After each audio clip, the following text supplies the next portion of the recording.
Graham Whitmore believed humiliating a quiet woman in front of Manhattan's most powerful executives would make him look important that night.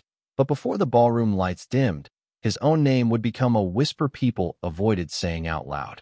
Hello, everyone. Before we begin today's story, I have a small favor to ask. Please hit subscribe and turn on the notification bell so you never miss our channel's new videos. It's quick, free, and the best way to support us in bringing you more dramatic stories. Your support means the world to us. Where are you watching from? Drop your city or country in the comments below. Thank you very much. The rain had just stopped over Midtown Manhattan, leaving the streets glowing beneath reflections of gold and white city lights. Black SUVs lined the entrance of the Hawthorne Imperial Hotel, while cameras flashed across the red carpet outside the annual Sterling Business Gala, one of the most exclusive corporate events in America.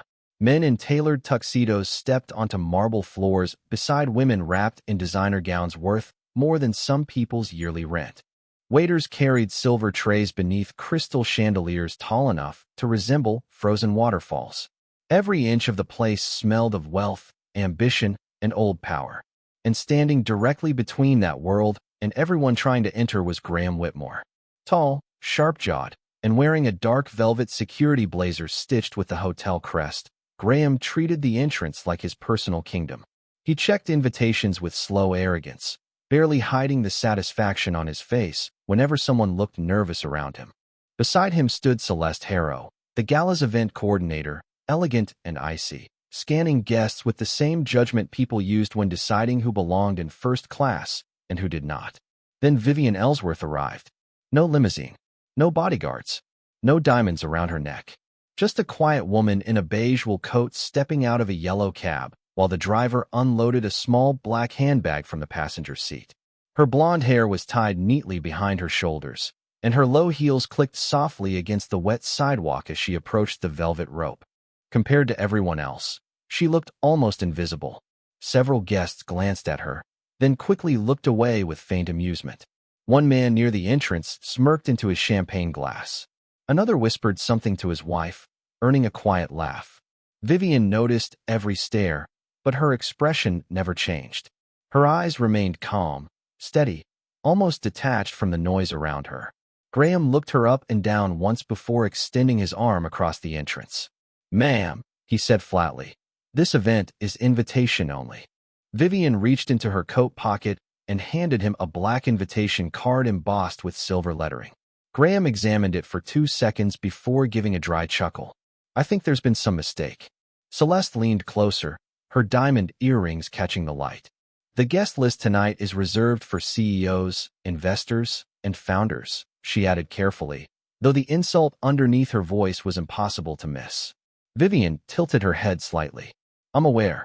The room behind the glass doors glowed with warm gold light, while laughter and piano music drifted into the cold night air. More guests slowed down near the entrance now, sensing tension. Phones quietly appeared in hands. Someone was already recording. Graham scanned the card again, then looked directly into Vivian's face with the kind of smile people used when they enjoyed embarrassing someone publicly. "I'm sorry," he said loudly enough for nearby guests to hear, "but your name doesn't exist in our system." And for the first time that night, several people around them began to laugh.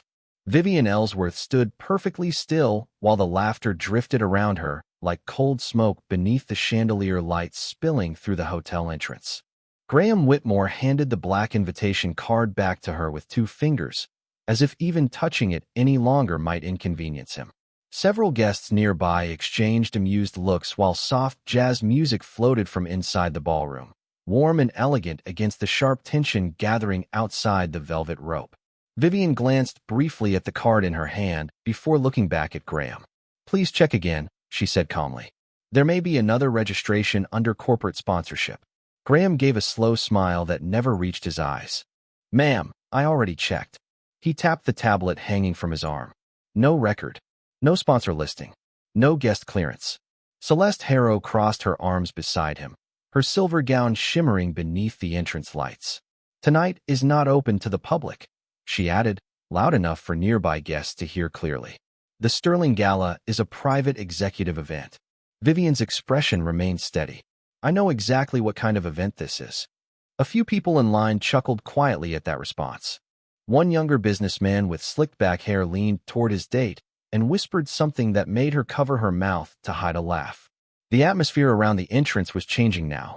What had started as curiosity was becoming entertainment. People slowed their steps instead of entering the ballroom. Phones remained subtly raised. A valet attendant near the curb glanced over with visible discomfort before quickly looking away again. Graham noticed the growing audience and straightened slightly, enjoying the attention. "Look," he said, lowering his voice with fake patience. "I am trying to avoid embarrassing you here." Vivian tilted her head faintly. "You seem comfortable doing exactly that." For the first time, the smile on Graham's face tightened. A few nearby guests reacted with quiet surprise at her response, but Celeste stepped forward before the moment could shift. "If you were truly invited," Celeste said smoothly, "you would know this gala requires identity verification at arrival." Vivian answered immediately. "Then verify it." The words landed harder than anyone expected. Even the laughter around them softened for a second. Graham held her stare before giving a short laugh under his breath. "Fine," he said. "Driver's license." Vivian opened her handbag slowly and reached inside while dozens of eyes followed the movement. A young hotel employee standing near the revolving door watched nervously from behind the glass. His name tag read Ethan Cole. Barely 22 years old, new to the hotel staff, he had spent the last 10 minutes silently observing the situation unfold. Unlike everyone else, he noticed something strange. Vivian was not nervous, not angry, not desperate to prove herself. She simply looked tired of being underestimated. Ethan glanced toward Graham uncertainly, then toward the invitation card again. He could not explain why, but something about the situation felt wrong. Vivian handed over her identification. Graham examined it briefly. Then his expression shifted almost invisibly before returning to smug indifference. "Vivian Ellsworth," he read aloud. "Interesting." Celeste frowned slightly, as though the name sounded vaguely familiar, but before she could think further, Graham handed the license back. "Still not on the list." More murmurs spread through the crowd now. Someone near the front quietly muttered, "This is getting awkward." Another guest smirked. Maybe she bought the invitation online. Vivian slipped the license back into her bag. "Your system is mistaken," she said calmly. Graham's jaw tightened. Then, with deliberate confidence, he took one step backward and raised his voice toward the entrance staff. "Do not let this woman pass the rope until management clears her identity publicly." And suddenly, every conversation near the doorway went silent. The silence outside the ballroom lasted only a moment before whispers spread through the entrance like ripples across dark water. Guests arriving beneath the glowing hotel canopy slowed down intentionally now, pretending to check their phones while openly watching Vivian Ellsworth stand alone beside the velvet rope. The rain-polished sidewalk reflected the gold lights above her, making the entire scene feel strangely theatrical, as if the city itself had paused to witness what happened next. Graham Whitmore folded his arms confidently after giving the order to stop her publicly. He knew exactly what he was doing. The more attention gathered around them, the more powerful he felt. Celeste Harrow remained beside him with cold composure, though her eyes kept drifting toward Vivian with growing irritation. There was something unsettling about a woman who refused to look embarrassed. Most people backed away the moment they felt unwelcome in places like this. Vivian did not move an inch. "You are creating a scene over a clerical error," Vivian said quietly. Graham laughed softly. "No, ma'am. You created the scene when you tried walking into a private executive gala without proper clearance." A few nearby guests nodded approvingly at that response. One older investor smirked into his whiskey glass while another guest muttered, "Security is tighter than ever these days." The judgment in their voices came easily now. Once a crowd decided who belonged and who did not, cruelty became effortless. Behind the glass doors, the ballroom shimmered with moving lights and enormous floral arrangements imported from California that morning. Waiters passed trays of champagne beneath a ceiling glowing amber and gold, while a massive LED screen above the stage displayed the sterling Gala emblem beside the words "Vision builds the future." Vivian looked toward the screen briefly, and something in her expression shifted almost invisibly before disappearing again. Ethan Cole noticed it immediately from his position near the revolving door. The young employee swallowed nervously. He had worked dozens of luxury events during his short time at the hotel, and he had learned one thing quickly. Truly wealthy people rarely behaved the way movies portrayed them. They were often quieter than everyone else in the room. Vivian reminded him of that. Graham suddenly extended his hand again. "Let me see the invitation one more time." Vivian handed it over without hesitation. Graham turned the thick black card beneath the light. Several guests leaned closer now, openly invested in the humiliation unfolding in front of them. Then Ethan noticed something unusual.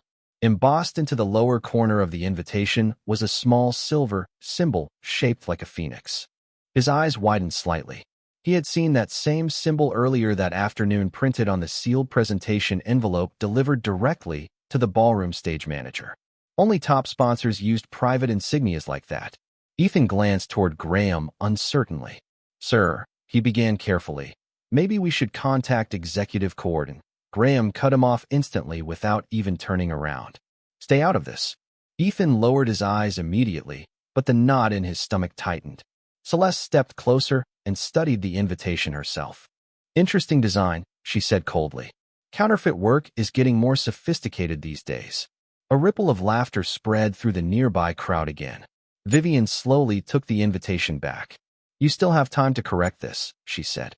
Graham smiled wider at those words, almost enjoying the challenge now. "Actually," he replied, glancing toward the growing audience around them, "I think it is time we settle this properly." He turned toward one of the hotel attendants standing by the entrance podium. "Bring the microphone from the reception desk," he ordered loudly. "If she insists she belongs here, she can explain herself in front of everyone." And suddenly, even the people inside the lobby began stopping to watch. The microphone arrived faster than anyone expected. A young hotel attendant placed it carefully into Graham Whitmore's hand, while dozens of guests gathered near the entrance beneath the towering glass facade of the Hawthorne Imperial Hotel. The rain clouds had fully cleared now, leaving Manhattan glowing beneath streaks of silver light and reflections from passing traffic. Inside the ballroom, music continued playing softly, but near the velvet rope, every conversation had shifted toward the woman standing alone in the beige coat. Graham lifted the microphone with visible satisfaction. "Ladies and gentlemen," he announced smoothly, his voice echoing across the marble entrance, "we appear to have a guest insisting she belongs at tonight's private executive gala despite having no verified registration." A few people laughed immediately. Others folded their arms, eager for the spectacle to continue. Vivian Ellsworth remained still beneath the lights while camera phones pointed discreetly in her direction.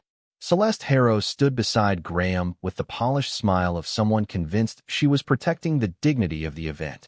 "Perhaps," Celeste added coolly, "you would like to explain to everyone which corporation invited you tonight." Graham handed Vivian the microphone as though offering mercy. The entire entrance seemed to pause waiting for her humiliation.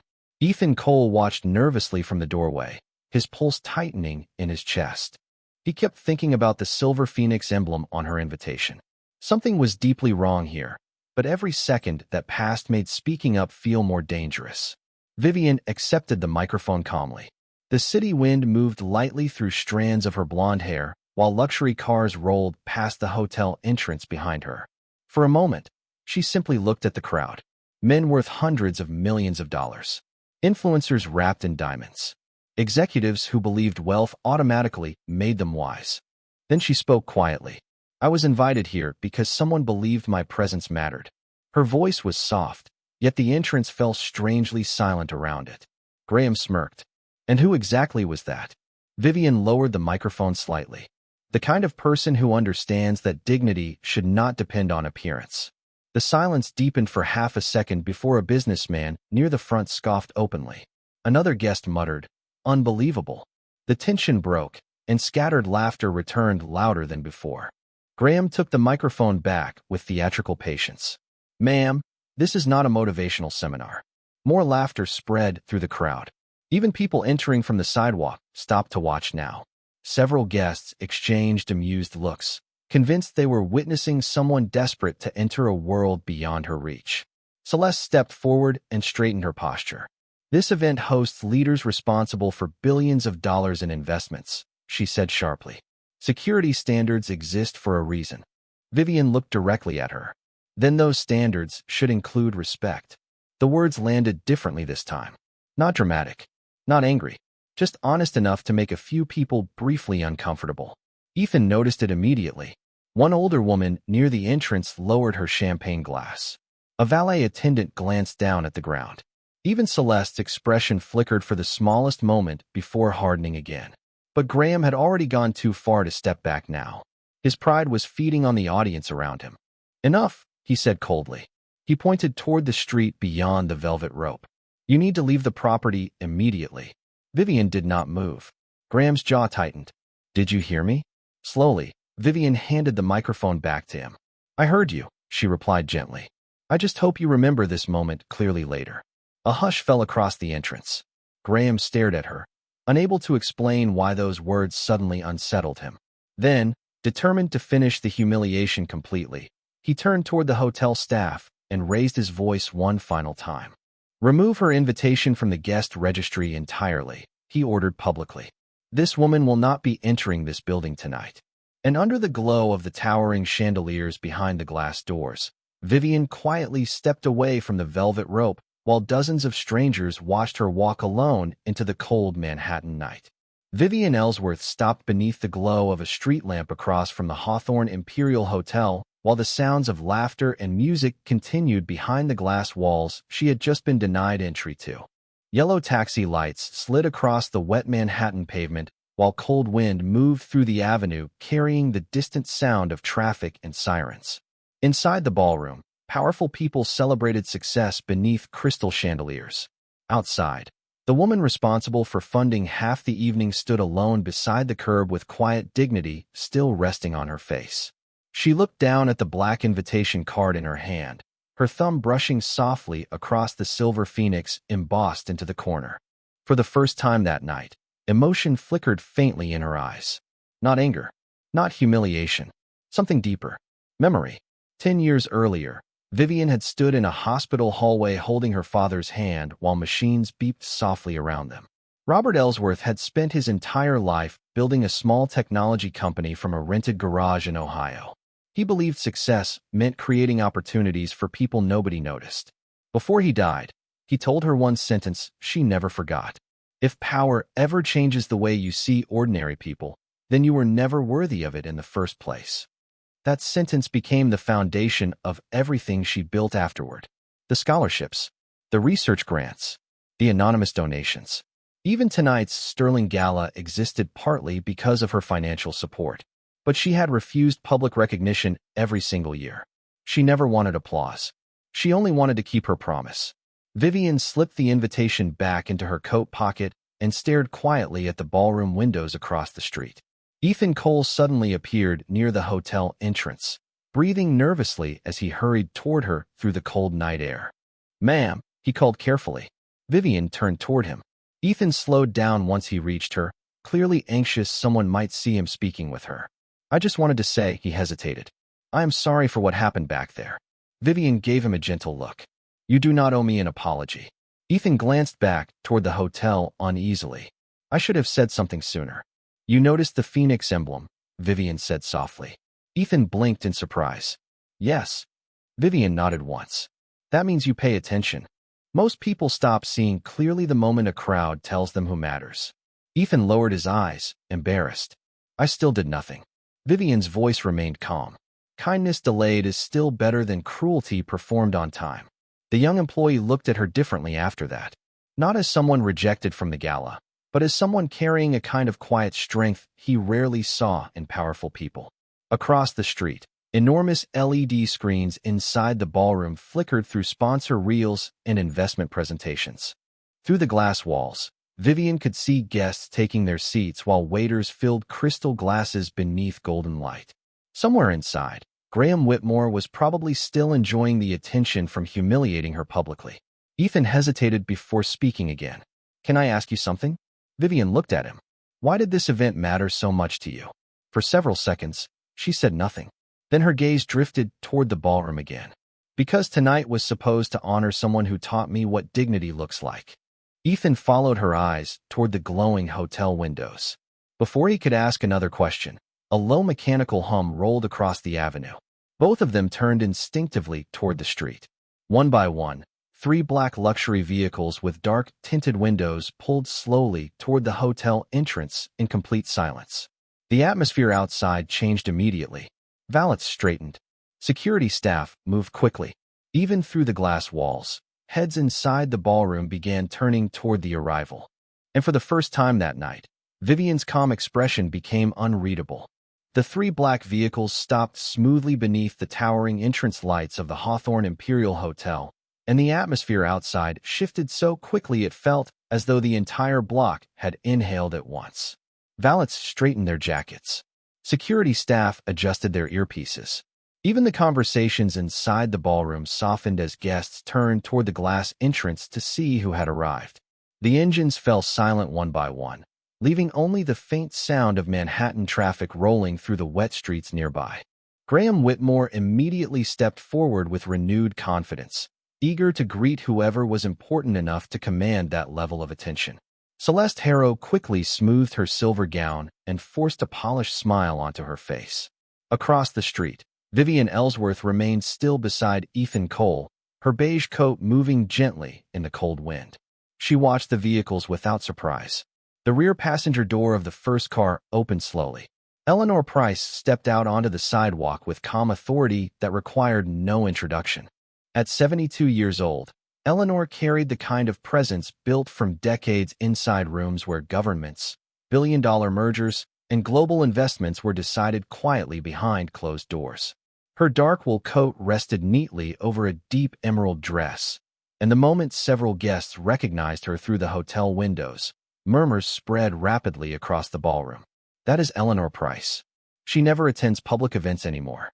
Why is she here tonight? Graham's entire posture changed instantly. He hurried down the steps toward her with eager professionalism. "Ms. Price," he said warmly, "welcome to the Sterling Gala. It is an honor to have you here tonight." Eleanor barely looked at him. Her sharp eyes moved past the entrance, past the crowd, past the velvet rope, until they landed directly on Vivian standing across the street. And then she stopped walking completely.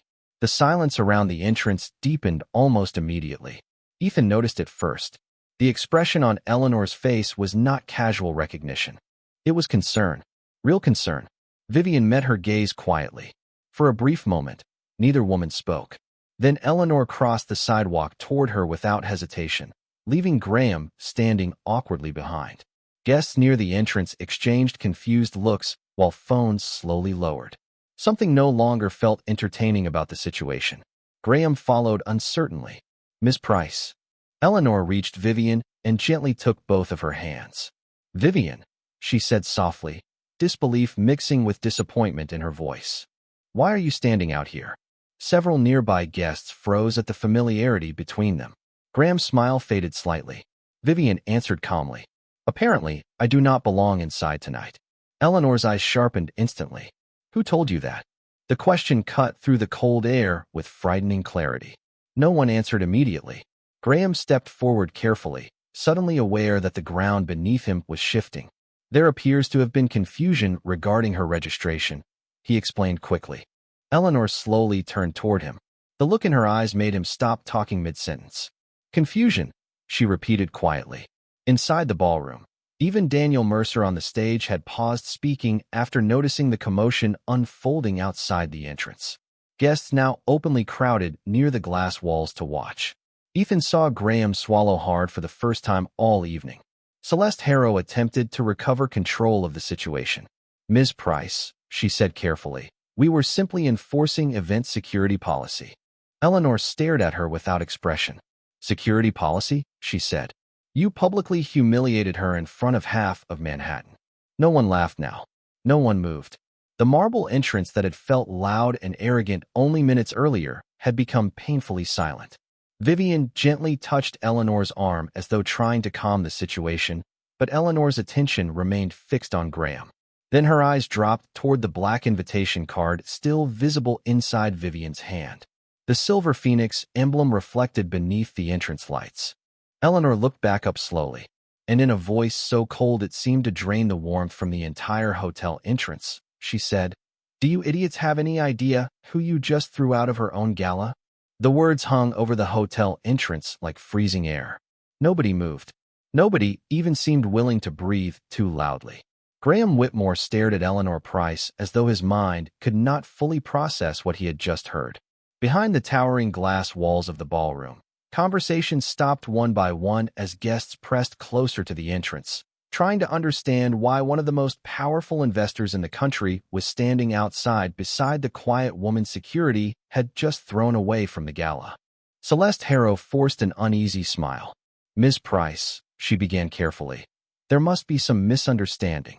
Eleanor turned toward her slowly. "No," she said. "The misunderstanding happened when all of you confused simplicity with insignificance."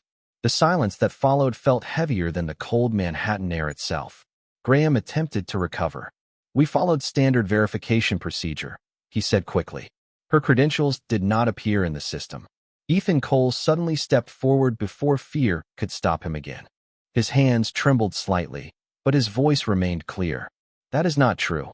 Several heads turned toward him immediately. Graham's expression darkened. "Ethan," he warned quietly. But the young employee swallowed hard and continued anyway. "The invitation carried the private Phoenix insignia. I recognized it from the executive delivery package sent directly to the ballroom stage earlier today." Murmurs spread instantly through the crowd. Celeste's face lost color. Graham looked toward Vivian again, this time not with arrogance, but uncertainty. Ethan took a breath. "I tried to mention it before, but I was told to stay out of it."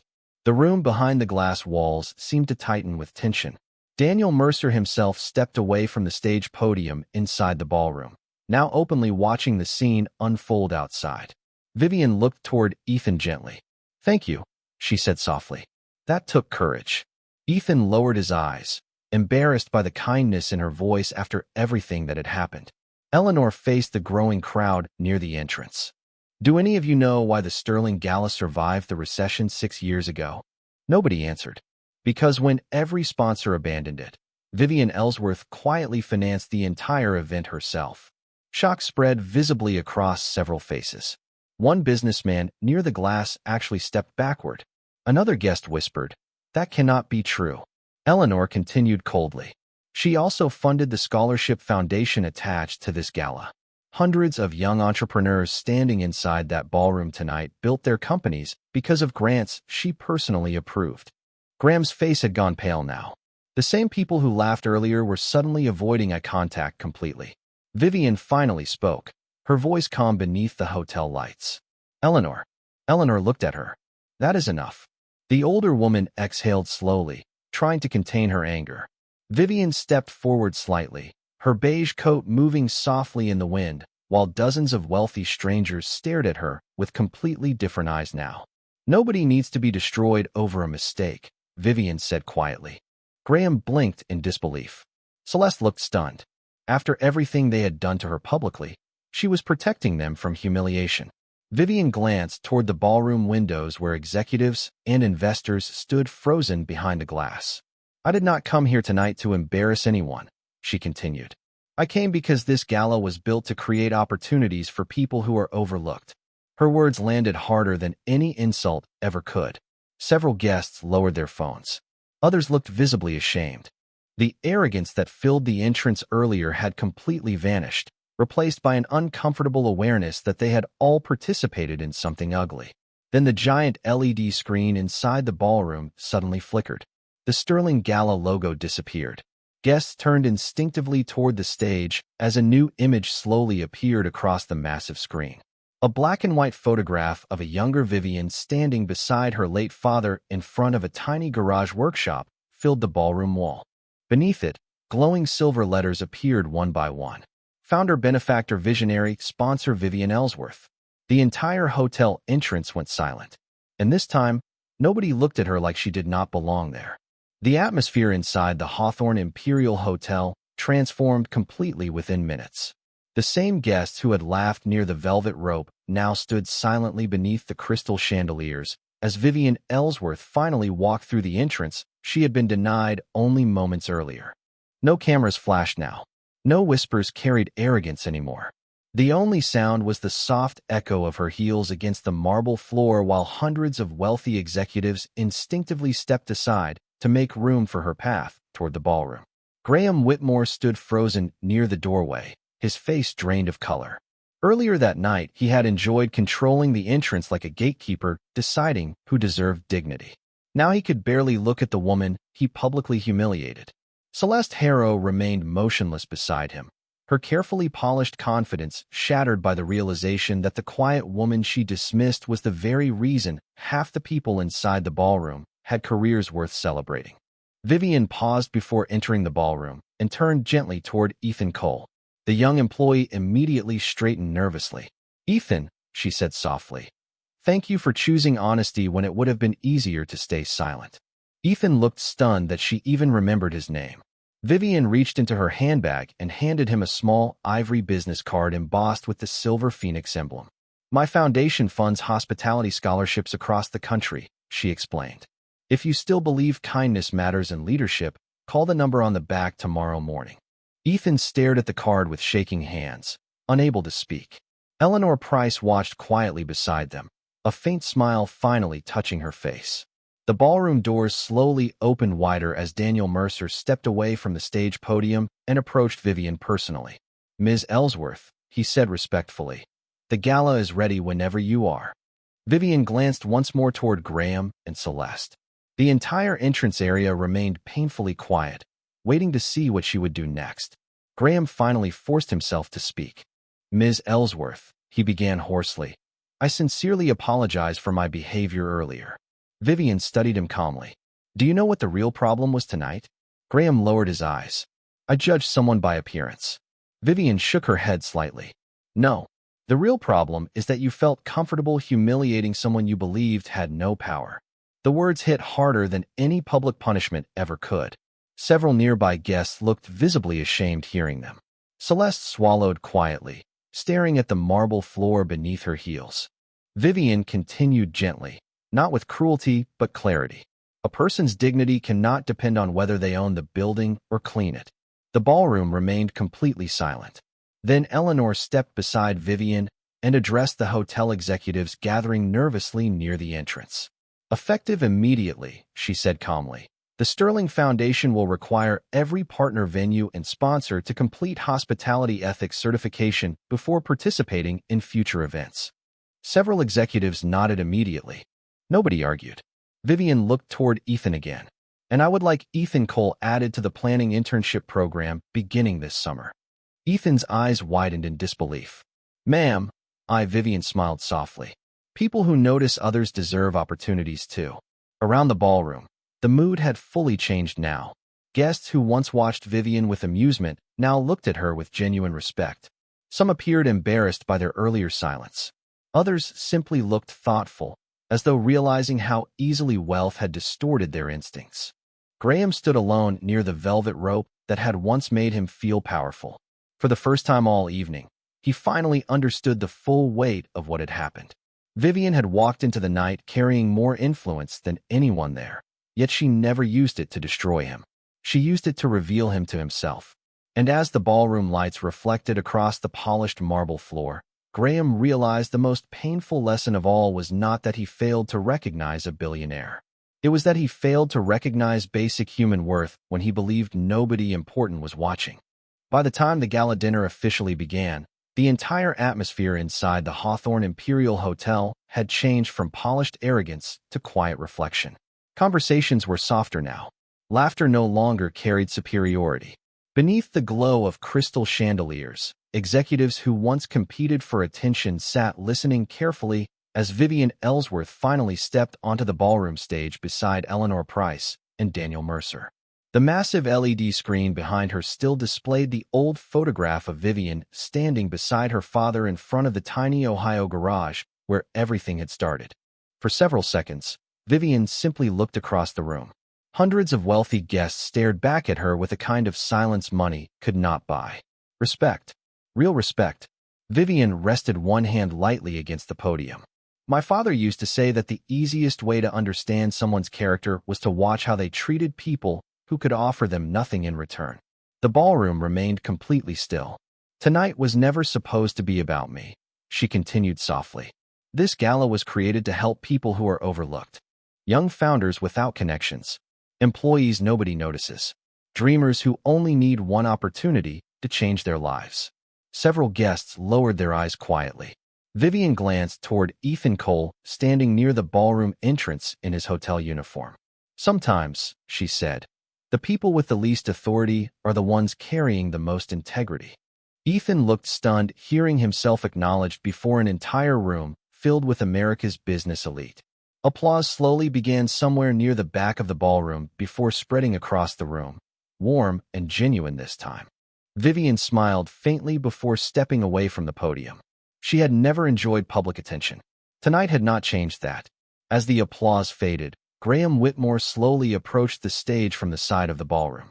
Every eye followed him immediately. The confidence he carried earlier that night was completely gone now. He stopped several feet from Vivian, visibly struggling to find the right words. "Ms. Ellsworth," he said quietly, "I was wrong." The ballroom remained silent. Graham swallowed hard. "I judged you before I knew anything about you. I embarrassed you publicly because I thought power gave me the right to decide who belonged." His voice tightened slightly. "I am deeply sorry." Vivian studied him for a long moment. There was no anger in her expression now, only calm understanding. "What matters," she said gently, "is what you choose to become after realizing you were wrong." Graham nodded once, unable to speak further. For the first time all evening, he looked less like a man protecting status and more like someone confronting himself honestly. Nearby, Celeste Harrow quietly removed her event credential badge and handed it to one of the senior organizers without protest. No dramatic confrontation followed. No public destruction. Only accountability accepted in silence. Later that evening, Ethan stood near the ballroom windows staring at the scholarship internship offer card still resting in his hand. Eleanor Price approached him with a faint smile. "Do not waste that opportunity," she told him. Ethan looked across the ballroom toward Vivian, who now stood alone beside one of the large windows overlooking the glowing Manhattan skyline. The city lights reflected softly across the glass, while she held a small silver photograph locket in her hand. Inside was a picture of her father smiling beside the old garage workshop. After all the years of success, investments, and recognition, this quiet moment seemed to matter to her more than any applause ever could. Eleanor joined her by the window. "Robert would be proud of you," she said softly. Vivian's eyes remained on the city lights below. "I just hope I kept my promise." Outside, the rain had fully stopped. The streets shimmered beneath golden reflections while traffic moved peacefully through the Manhattan night. And inside the ballroom that once rejected her, people no longer saw a quiet woman in a simple coat. They saw someone who never needed wealth to prove her worth in the first place. And that night, everyone remembered that dignity does not need status to be recognized. It only needs someone wise enough to see it.